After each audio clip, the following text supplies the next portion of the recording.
말씀은 마태복음 14장 13절부터 21절입니다.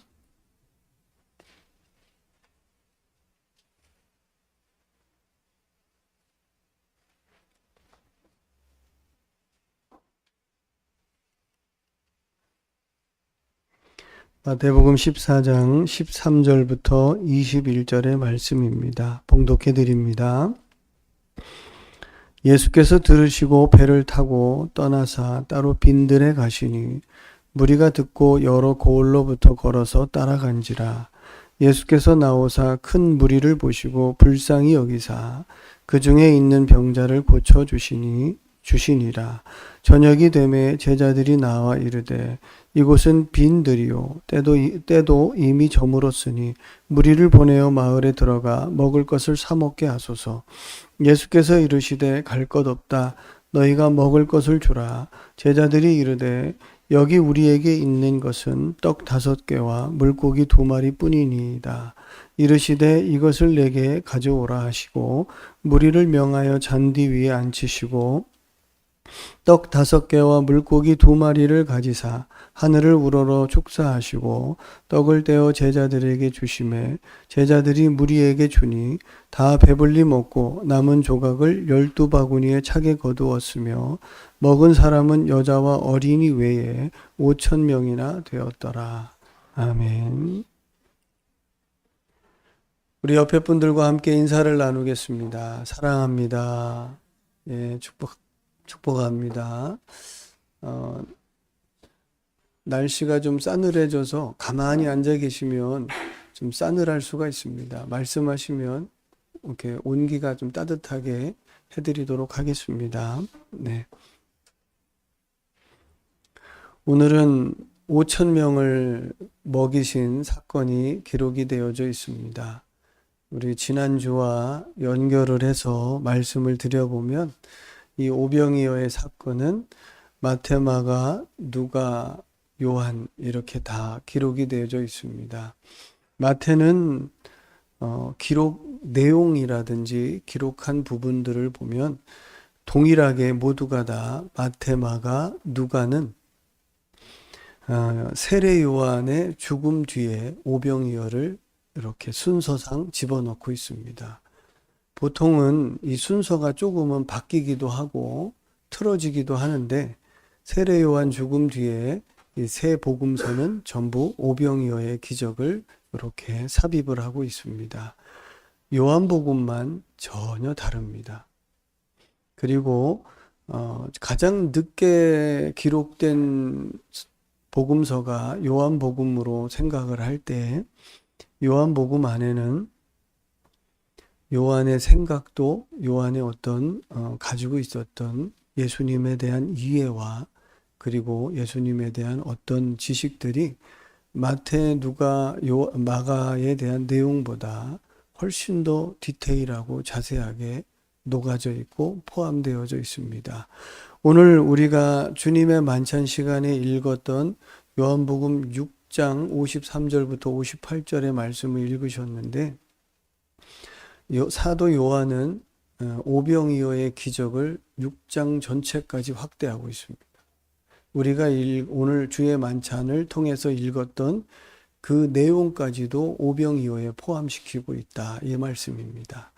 그러면 사도 요한의 이 내용들이 얼마나 이 깊고 넓게까지 연장되었는지를 오늘은 마태나 마가나 누가복음에 기록된 내용보다는 요한복음에 기록된 내용을 더 중점으로 살펴보시면서 오늘 이 내용이 무엇을 우리에게 의미하고 있는지를 좀 더 깊게 보려고 합니다. 마태는 기록된 내용을 보면 한 중간쯤 되고요. 마가가 좀 더 담백하게 역사적 사실에 기준하여 쭉 서술을 하고 마가가 좀 더 많이 기록을 하고 있습니다. 누가는 아주 짧게 다루고 넘어갑니다. 반면 오늘 이 내용들은 사도 요한하고는 완전 다른 관점으로 쓰고 있어서 사도 요한의 관점으로 제가 소개를 다시 한번 해보겠습니다. 사도 요한은 오병이어의 기적을 끌어내기 위해 어디에서부터 출발을 하느냐면 38년 된 병자부터 출발을 합니다. 전혀 다릅니다. 38년 된 병자에 대해서 아시겠죠? 38년 된 병자가 베데스다 못에 들어가기를 원해서 그 주변에서 돗자리를 깔고 누운 침상 위에서 있었는데 아무도 본인을 물이 동할 때 집어넣어주지 않아서 한탄하고 있을 때 예수님께서 그를 만나시고 보고 낫고자 하느냐 물었을 때 내가 여기를 나를 들여보내주는 사람이 아무도 없습니다 해서 그날이 안식일이었는데 주님께서 그 병자를 고쳐주십니다. 그리고 내 침상을 들고 가라 이렇게 얘기를 하니까 침상을 들고 가는 중에 바리새인들을 만나게 되고 네가 어찌해서 안식일에 하지 못할 일을 하느냐 하고 보니 이 사람이 예전에 누워있던 사람이다라는 건 알겠는데 병 나은 것의 기쁨보다는 그것을 침상을 들고 가는 것에 대한 분노가 더 커서 네가 안식일에 못할 일을 하는구나 라고 얘기를 합니다. 그리고 누가 너를 고쳐줬느냐 이렇게 하게 했느냐라고 했을 때 그가 예수신지를 알지 못했다가 나중에 성전에서 주님을 만나서 주님께서 그에게 이보다 더 큰 고통이 생기지 않도록 죄를 범하지 말라라는 말씀을 하시고 그에게 예수님이 고쳐주셨다는 걸 확인해 줍니다. 그가 일어나 나가서 다른 사람들 또는 바리새인들에게 나를 고치신 분은 예수님이시다라고 증언을 했는데 사람들이 예수님이 안식일을 범했다라는 그때의 이유로 그를 죽이고자 했다는 결론이 주어집니다. 그리고 예수님이 바리새인들과 갈등이 깊어져 가며 논쟁을 벌이는 가운데 우리는 마태복음 13장에서 예수님이 비유로 당신이 누구시다라는 걸 소개했지만 요한복음에서는 아주 구체적으로 직접적인 단어를 써서 내가 하나님의 아들이다 라고 소개를 합니다. 그랬더니 바리새인들이 하나님과 예수님이 동등되다. 그러니까 하나님으로부터 내가 하나님이다, 내가 하나님의 아들이다 라는 뜻은 하나님이 나와 같다 라는 뜻이거든요. 이 말씀을 듣고 분노해서 저가 신성모독을 하는구나 해서 예수님을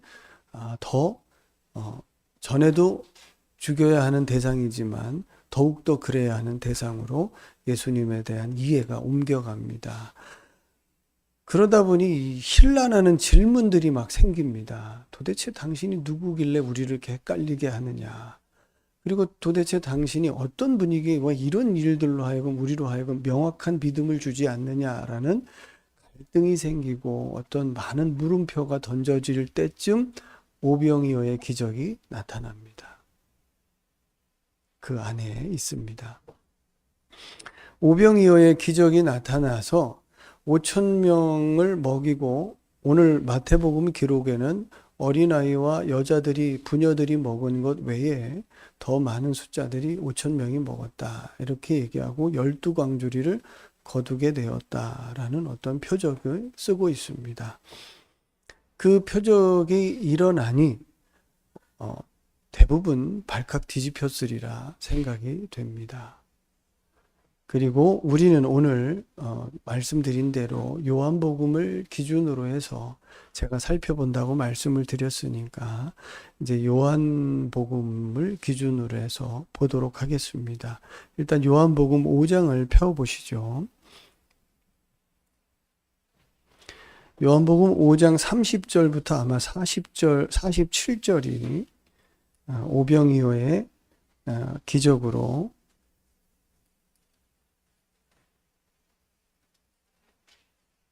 6장부터네요. 6장부터 오병이어의 기적이 표현이 되고 있습니다.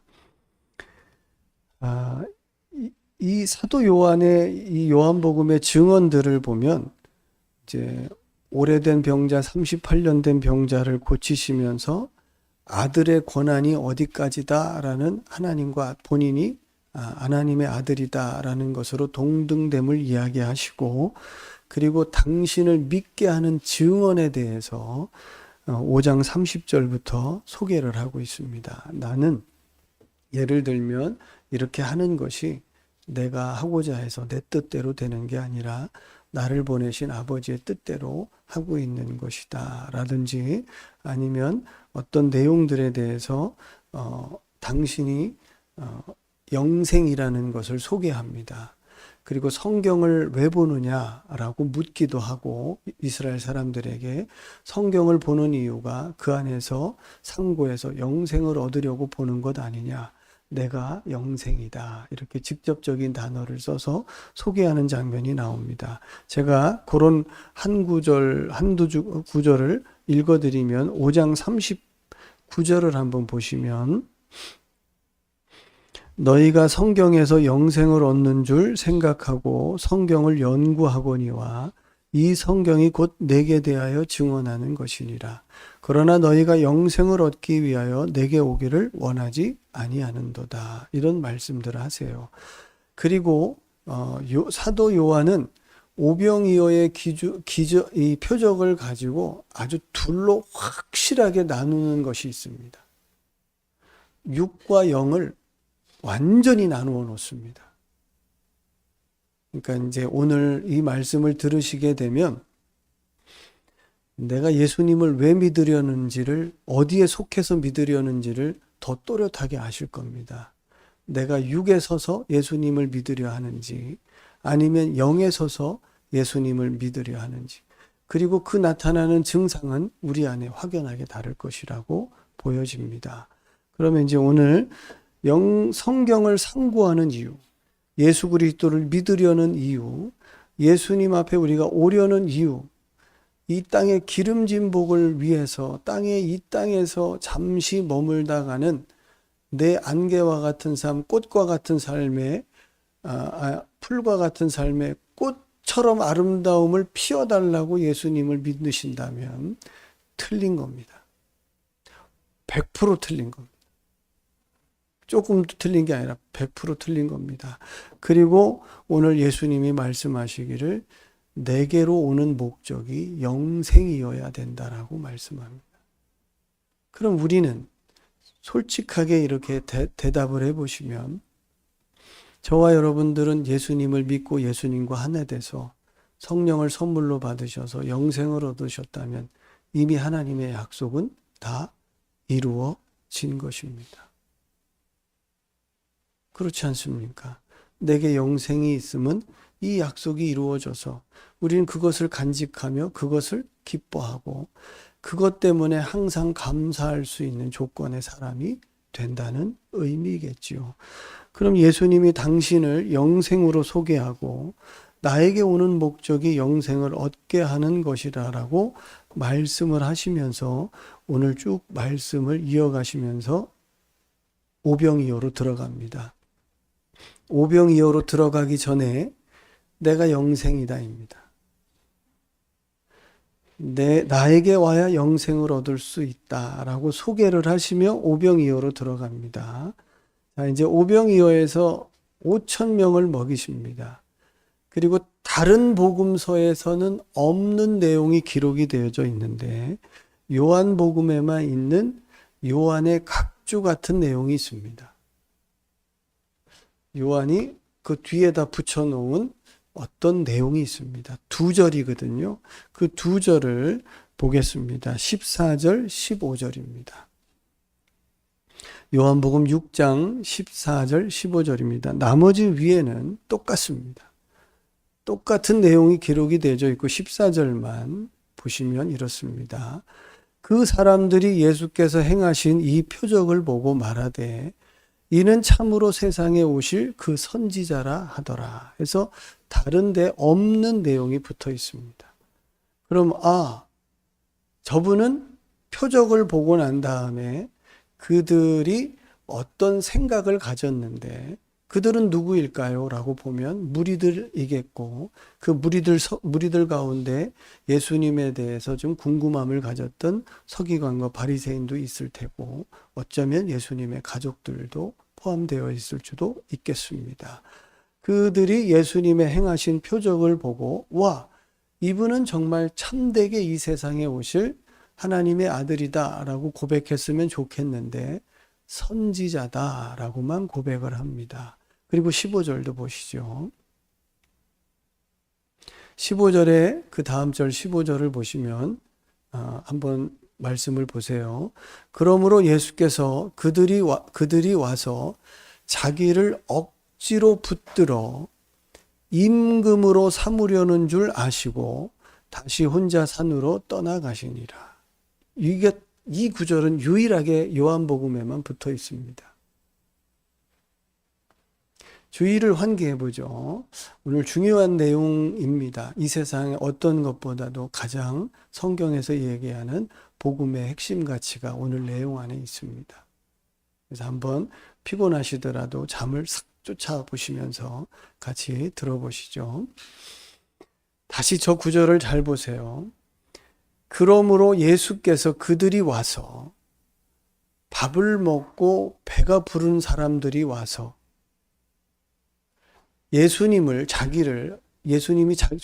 자기가 예수님이죠. 억지로 붙들어 임금으로 삼으려는 줄 아시고. 예수님이 왕이 되면 뭐가 좋을까요? 그들에게 매일매일 일 안 하고 먹을 수 있다입니다. 매일매일 일 안 하고 밥 먹는 사람 뭐라고 불러요? 우리는 흰손 생활하는 사람 백수라고 하기도 하고 조금 더 지나치면 불안당이라 합니다. 땀을 흘리지 않는 사람. 어디 많이 닮지 않았어요? 수고와 노력 1도 없이 강도의 구렬을 만드는 사람. 내 성전을 강도의 구렬로 만들지 말아라. 땀을 하나도 흘리지 않으며 하나님 앞에서 뭔가를 하려고 한다라는 겁니다. 내 집은 기도하는 집이다라고도 말씀하셨는데 주님을 따르는 목적이 나 평안하고 아무 일 없이 밥 먹고 행복하고자 예수님을 왕처럼 모시고 싶었던 사람들이 예수님 앞에 집중합니다. 예수님이 그들 앞에서 왕이 되시지 않고 가차없이 떠나버리십니다. 떠나버리세요. 떠나셨더니 그 다음입니다. 사람들 사이에서 난리가 났어요. 뭐가 난리 났느냐면 예수님을 찾아다니기 시작을 합니다. 이때부터. 찾아다녔다라는 거는 전에는 병든 사람이 나았을 때는 찾아다녔을 것 같아요. 근데 이젠 좀 더 큰 의식주의 해결이 됨으로써 더 난리가 났습니다. 예수님에 대한. 그래서 예수님이 배를 타고 건너가면 배 타는 모습을 보고도 갈릴리가 그렇게 크지 않거든요. 그 저쪽에 저거 예수님이 탄 배 아닐까라고 생각하면 육지로 더 빨리 뛰어가서 반대 가서 서 있는 겁니다. 더 빨리 뛰어가서 저 배가 이쪽 건너로 가면 이야 하고 일로 뛰어가고 일로 뛰어가서 다 예수님이 먼저 있는 데 가서 도착해서 있는 겁니다. 도착해서 그들이 뭐라고 물었냐면 선생님이요, 여기 와 계십니까? 라고 물으니까 예수님께서 자신을 찾아온 그 사람들의 본질을 꿰뚫어 봅니다. 꿰뚫어 보고 그 다음에 이렇게 말씀하시죠. 요한복음 6장 어디를 보시냐면 22절을 한번 보실까요?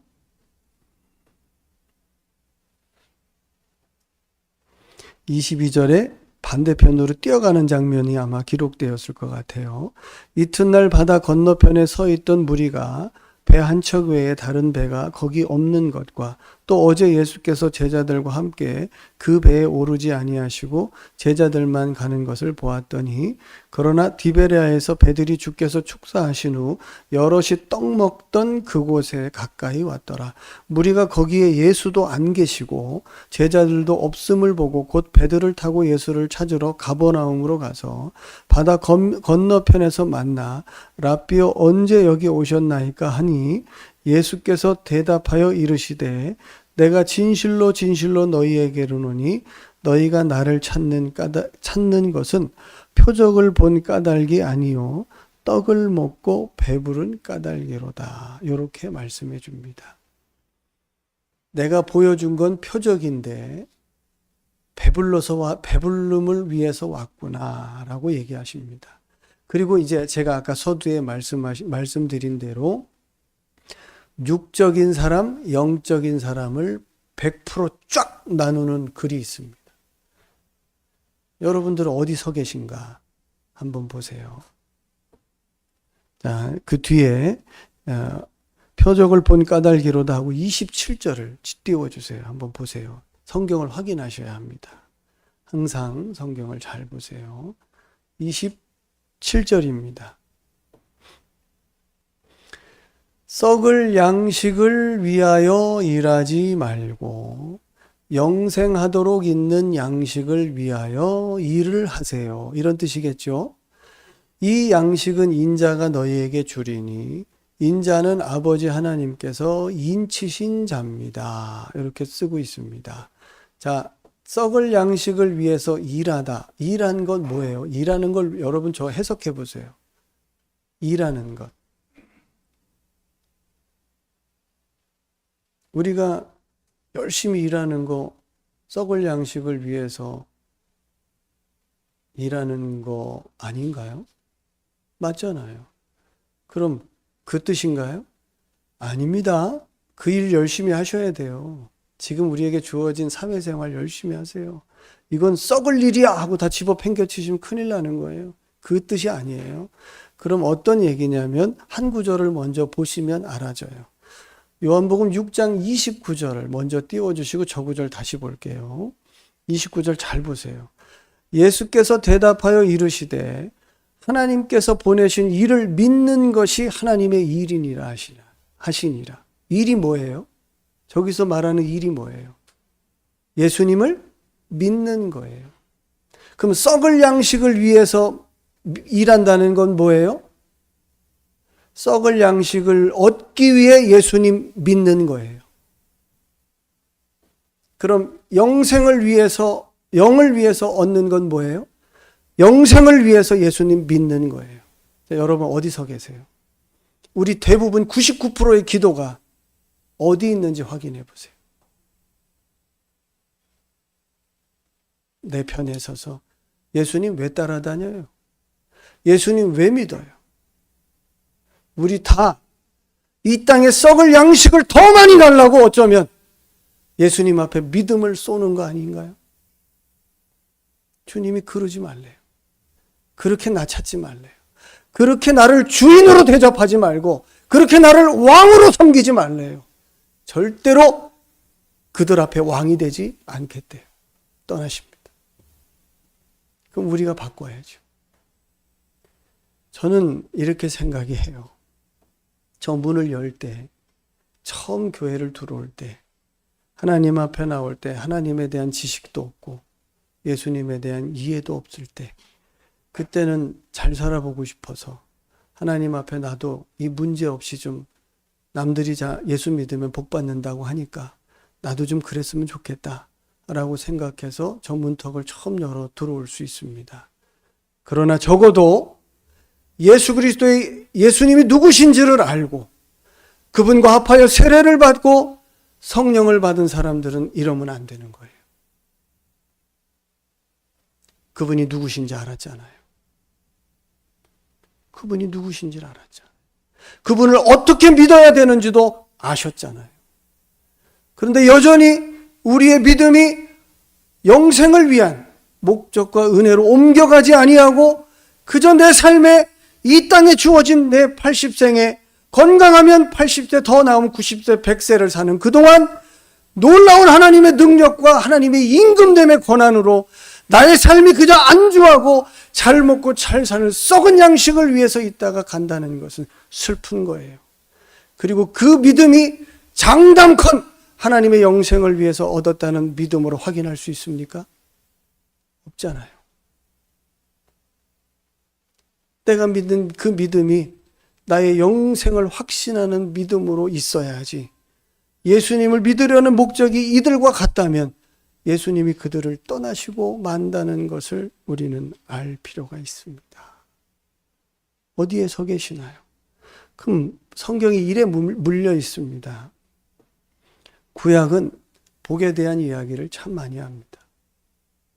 그럼 그 복을 그냥 줍니까? 하나님 말씀에 순종하면 약속에 따른 복이 주어집니다. 그럼 난 복 받기를 원한다. 그럼 약속을 따라 하나님 말씀대로 행하시면 됩니다.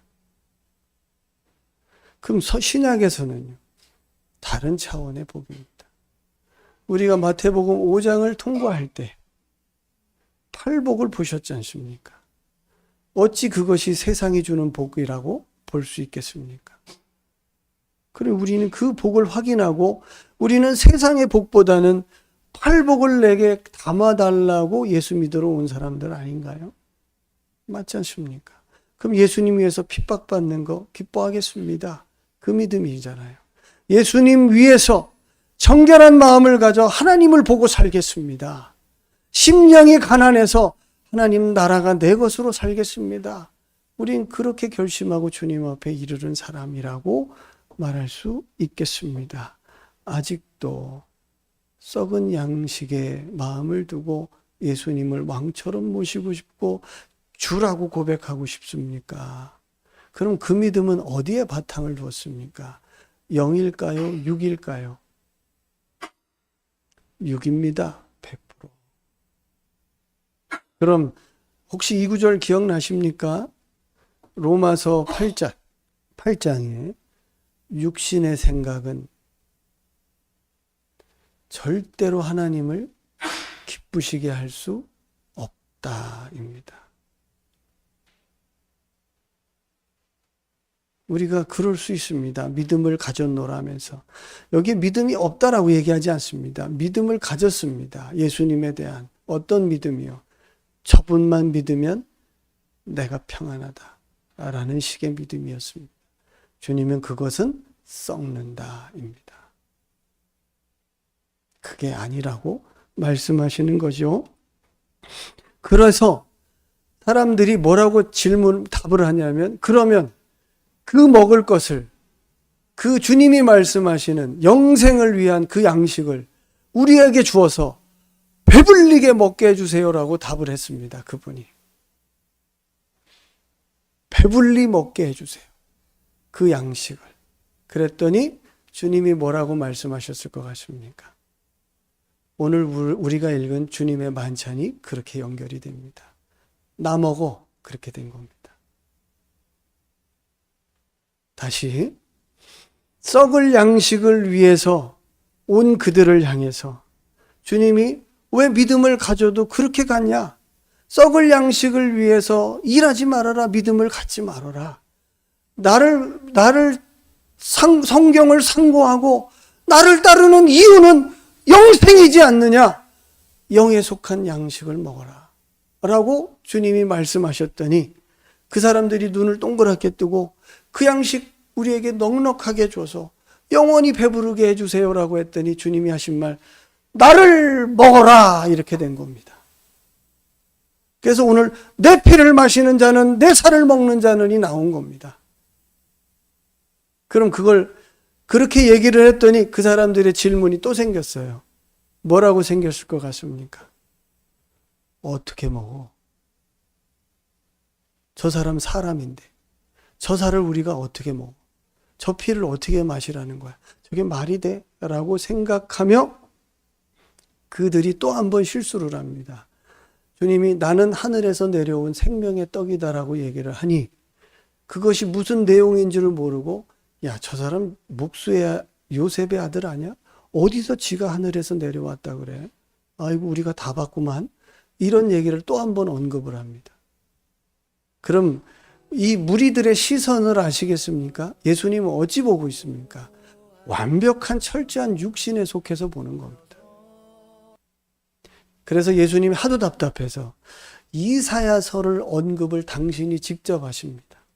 직접 하시면서 이사야서에 나에 대해서 얘기를 했는데 그걸 너희가 읽어보았더라면, 그 말씀을 알았더라면 내가 지금 누군 줄 알았을 텐데 라는 안타까움을 보이십니다.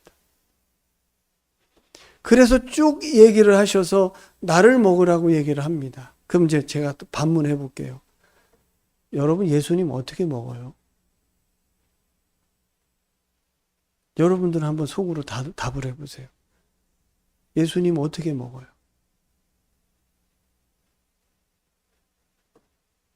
못 먹겠어요? 그러네. 나도 못 먹겠네. 이런 생각이 드세요? 자, 예수님을 먹는다는 표현을 어떻게 이해하세요? 먹으면 어디로 가요? 음식을 제가 떡을 들어서 먹었어요. 그 떡 어디 갔어요? 속에 왔잖아요. 그럼 예수님 먹으면 어디로 와요? 우리 속에 오는 거잖아요. 그럼 예수님을 먹는다는 표현이 뭐예요? 영접하는 거잖아요. 나와 하나 되는 거고 내 안에 거하시는 거잖아요. 그분이 내 안에 있는 거잖아요. 먹은 거잖아요. 그 표현인 거예요. 하늘에서 내려온 생명을 우리 안에 받아들이는 거예요. 그분이 누구신지를 알며. 그게 믿음 아니에요? 너희가 믿을 때에 성령을 받지 않았느냐? 갈라디아서의 말씀이잖아요. 그럼 예수님을 먹는다는 건 내 안에 모시는 거고 내 안에 계신 거예요, 그분이. 그럼 예수님이 오늘 우리가 이 만찬 말씀을 읽었어요. 읽을 때마다 혹시 이거 먹고 마시면 영원히 산다라고 생각하시면 완벽한 이단이에요. 그건 진짜 이단이에요. 그게 아니죠. 이거는 상징적인 거잖아요. 우리는 예수님을 먹고 마시는 사람인 건데 이걸 먹고 마실 때마다 뭘 확인해요? 나의 영생이고 나의 죄사함인 그분이 내 안에 계시다라는 믿음의 고백을 하면서 이걸 하는 거잖아요. 그러면 저와 여러분들이 예수님을 다 드셨죠? 여러분 안에 계시지 않으세요? 네, 아멘이시죠? 그럼 여러분 안에 계시면 예수님 마지막 쐐기를 박습니다. 쐐기를 박아요. 마지막 이 6장 집에 가서 마지막을 보시면 6장 중간쯤 그 60 몇 절, 63절인가요? 66절쯤에는 아예 예수님이 대놓고 이렇게 말씀하시는 데도 있습니다. 예, 63절이네요. 63절 하나 띄워주시고 제가 볼게요. 또 보세요. 살리는 것은 영이니 육은 무익하니라. 내가 너희에게 이른 말은 영이요 생명이라. 그래서 주님은 우리의 어디를 살리러 오셨어요? 영입니다. 이걸 아시고 믿으셔요. 우리의 영을 살리러 오셨어요. 영을 살리러 십자가를 지셨고 영을 살리기 위해 부활하신 거예요. 여러분 성공시키기 위해서 한 것도 아니고 여러분들에게 어떤 이 땅에서 정말 복된 뭔가를 주시기 위해서도 아닌 말씀 그대로 영생을 주시기 위함인데 그 영생이 주님이에요. 주님이 우리 속에 들어오면 영생을 가졌어요. 요한 1서 5장 10절 이하 얼마나 사도 요한이 똑부러지게 말씀을 하셨냐면 예수님이 너희 안에 있느냐? 그럼 그는 영생을 가졌다. 예수님이 너희 없느냐? 그는 영생이 없다. 끝. 이겁니다. 그럼 저와 여러분들이 예수님을 믿는 목적, 성경을 상고하고 이렇게 주님의 날 와서 하나님 앞에 예배하고 이 시간에 앉아서 주님을 섬기는 이유는 영생을 얻기 위함입니다. 아멘 아닌가요? 뭘 더 얻으시려고요? 하나님 그걸 약속하셨는데. 그걸 예수님을 위해서, 그 믿음을 사용하여 주님은 나의 영생이요 나의 부활이십니다로 오셔야지요. 다른 썩을 양식을 위해서 예수님을 믿으면 나는 내가 육신의 사람이다라는 것만 확인하는 겁니다. 그러셨다면 이제는 옮겨가셔야죠.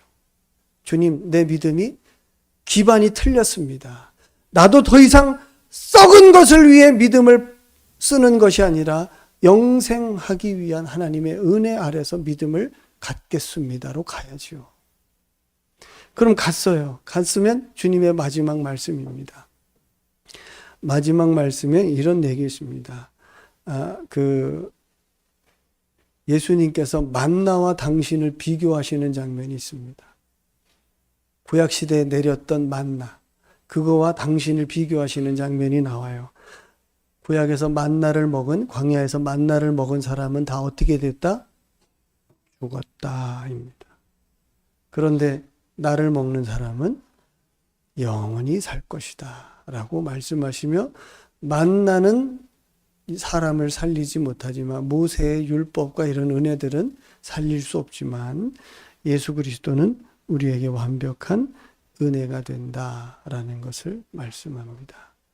이것을 확인하셨습니까? 성경을 통해 이제 내가 그런 사람이구나 라고 믿으십니까? 그렇다면 우리의 믿음을 좀 더 단단하게 영생의 기반을 둔 그 자리에 세워놓으셨으면 좋겠습니다. 그리고 마태복음 6장을 묵상해 보세요. 먼저 그의 나라와 의를 구하라. 그리하면 이 모든 것이 너희에게 더하시리라. 왜 그러셨을까요? 하나님이 우리의 영이 더 우선이다라는 걸 아시고 이걸 살려내시면 그 자녀들에게는 이 땅에서의 필요를 아버지 되신 하나님이 채우실 터이니 그것의 목적을 둔 믿음은 갖지 말아라 입니다. 우리는 어떤 사람일까요? 저와 여러분들이 믿음을 확인하셔서 썩을 양식을 위해 육에 서 있는 믿음은 버리십시오.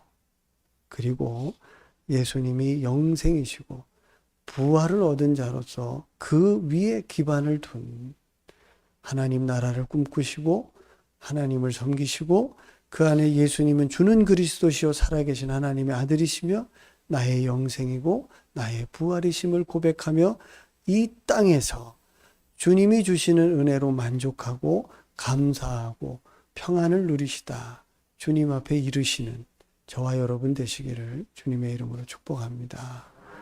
기도하겠습니다. 하나님 아버지 감사합니다. 우리는 우리의 믿음을 항상 돌아보아야 합니다. 성경을 보는 목적도 분명해야 합니다. 성경을 보는 목적은 예수님을 통해서 영생을 얻기 위해서 성경을 상고하고 연구합니다. 그런데 우리의 연구가 여기에서 빗나가서 우리의 상고함이 다른 것에 빗나가서 우리의 육과 욕심을 기반으로 한 예수님을 섬기고자 하고 예수님을 믿어 그저 이 세상에서 주어지는 복과 안락함을 누리기 위해 주님 앞에 있다면 틀린 거라고 가르쳐 줍니다. 그곳에는 주님도 계시지 않습니다. 오늘 우리에게 이 귀한 말씀들을 주셨으니 우리의 믿음을 돌아보게 하시고 우리의 믿음의 근거가 예수님 위에 있게 하시며 예수님에게 우리의 뿌리가 내려져서 하나님의 넓이와 높이와 깊이와 길이의 사랑을 끌어올려 우리가 영생과 부활 속에 있음과 동시에 하나님의 그 큰 사랑들을 이 세상 사는 동안 청지기로서 나누고 흘려보내고 다른 사람들을 섬기며 주님의 사랑을 나누다가 하나님 앞에 이르르는 복 있는 사람들 되도록 은혜를 더하여 주시옵소서. 감사드리며 우리 주 예수님 이름으로 기도하였습니다. 아멘. 교회 소식을 전해드리겠습니다. 우리 금주의 기도 가정은 우리 최재봉